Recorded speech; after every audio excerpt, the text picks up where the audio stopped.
अब मेटो द्वेष और राग हो राग, या उम्र बतेरी जाली। अब मेटो द्वेष और राग हो राग, या उम्र बतेरी। हम आते हैं उसी निष्कर्ष पर अपने आज के विषय पर। आज का विषय है कि हम परमात्मा की खोज में लगे हैं और जाके ऊपर एती बीती, और कैसा है वो देश। अनल हक कहता चला मंसूर फांसी परवेश, और जाके ऊपर ऐसी बीती, कैसा होगा वो देश। हमें बताना चाहते हैं कि जिस देश को, जिस स्थान को पाने के लिए एक महापुरुष के ऊपर इतना बीता, ऐसा संघर्ष किया उसने, तो कैसा होगा वो देश। किसके विषय में? श्रीमद् भगवद गीता अध्याय नंबर 15 के श्लोक नंबर 4 में कहा कि अर्जुन, जब तत्वदर्शी संत तुझे मिल जा, उस तत्व ज्ञान रूपी शस्त्र से इस अज्ञान रूपी अंधकार का नाश करके उसके पश्चात परमेश्वर के उस परम पद की खोज करनी चाहिए, जहां जाने के बाद साधक फिर लौटकर कभी संसार में नहीं आते। और जिस परमेश्वर ने सर्व ब्रह्मांडों की रचना की है, संसार रूपी वृक्ष की प्रवृत्ति जिससे विस्तार को प्राप्त हुई है, भावार्थ है कि जिसने सारे ब्रह्मांडों की, सब प्राणियों की, सबकी उत्पत्ति की है, और मैं उसी की शरण हूं, केवल उसी की भक्ति करनी चाहिए। गीता ज्ञानदाता स्पष्ट कर रहा, अपनी भक्ति तो उसने बता दी अलग से 8वें अध्याय के 13वें श्लोक में कि मेरा तेको अक्षर है, नथिंग एल्स। इसकी भक्ति करने से ब्रह्मलोक प्राप्ति होगी, वो परम गति है। वहां जाने के बाद भी फिर वापस आना होगा। ब्रह्मलोक में गए हुए प्राणी भी वापस आते हैं।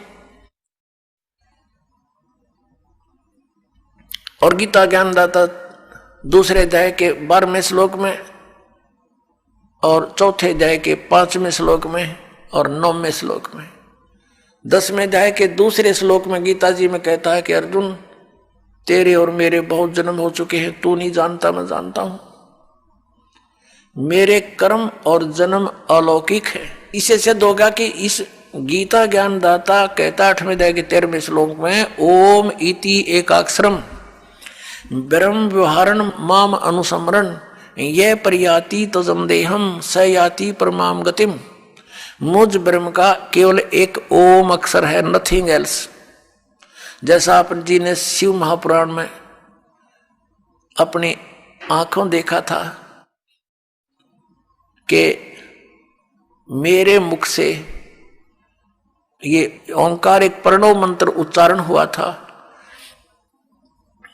और ये एक अक्षर हो गया इन ए उ में बिंदु नाद से मिलकर इन 5 अवयवों से एकीभूत होकर के ये एक अक्षर हो गया, ओम अक्षर हो गया। तो गीता अध्याय नंबर 8 के श्लोक नंबर 13 में, गीता अध्याय नंबर 8 के श्लोक नंबर 13 में ये वही कह रहा कि ओम इति एकाक्षरम ब्रह्म व्यवहारण माम अनुसमरण, ये प्रयाति तदम देहम सयाति प्रमाम गतिम। मुझ ब्रह्म का यह एक ओम अक्षर है, नथिंग एल्स। अंतिम समय तक इसकी साधना भक्ति करता हुआ, श्रवण करता हुआ जो शरीर त्याग कर जाता है, वह परम गति को प्राप्त होता। कौन सी परम गति? ओम से मिलने वाली स्थिति गति। वो क्या है? वो ब्रह्मलोक प्राप्ति है। 8वें अध्याय के 16वें श्लोक में कहा कि ब्रह्मलोक पर्यंत भी सभी पुनरावृत्ति के अंदर वहां गए प्राणी भी पुनर्जन्म हो आते हैं, क्योंकि ये खुद कहता है मेरा भी जन्म होता है, तेरा भी होता है। तो इससे जन्म मृत्यु और ये दीर्घ रोग परम शांति, ये दीर्घ रोग नहीं नष्ट हो सकता और परम शांति नहीं हो सकती।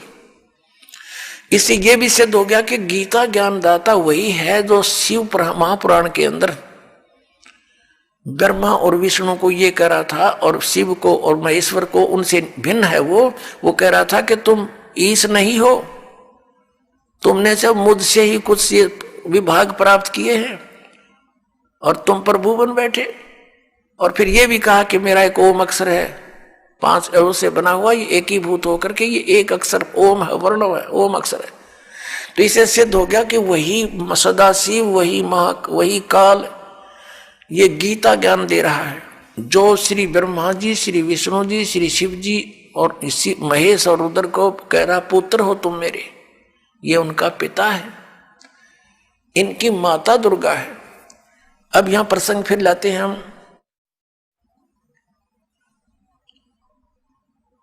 कि कैसा है वो देश।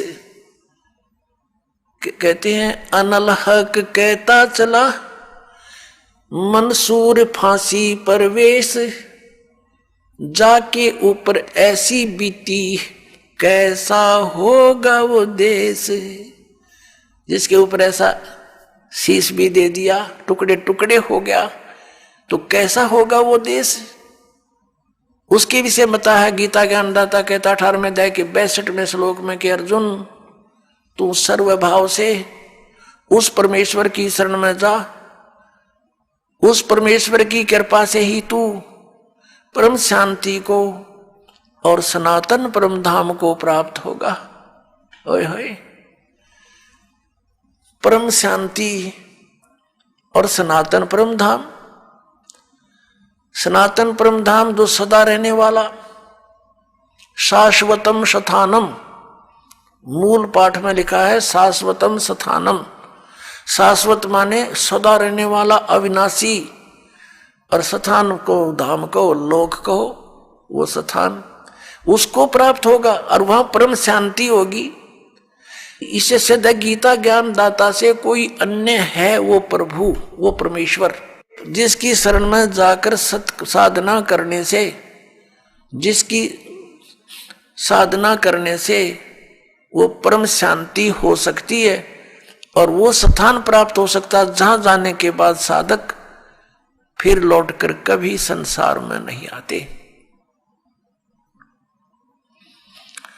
वो गीता ज्ञान दाता से अन्य है, भिन्न है। अब पुण्यात्माओं, हमारे जो पवित्र सदग्रंथ हैं वो कौन से हैं जिससे हमें निर्णय हो कि हु इज गॉड, परमात्मा कौन है, हु इज ही गॉड, वह परमात्मा कौन है। उस परमेश्वर की शरण में जाने के लिए गीता ज्ञान दाता कह रहा है उस परमेश्वर की शरण में जाओ, वह परमेश्वर कौन है और कहां प्रमाण है और उसकी साधना का मंत्र कौन सा है और किसको सत्य माने।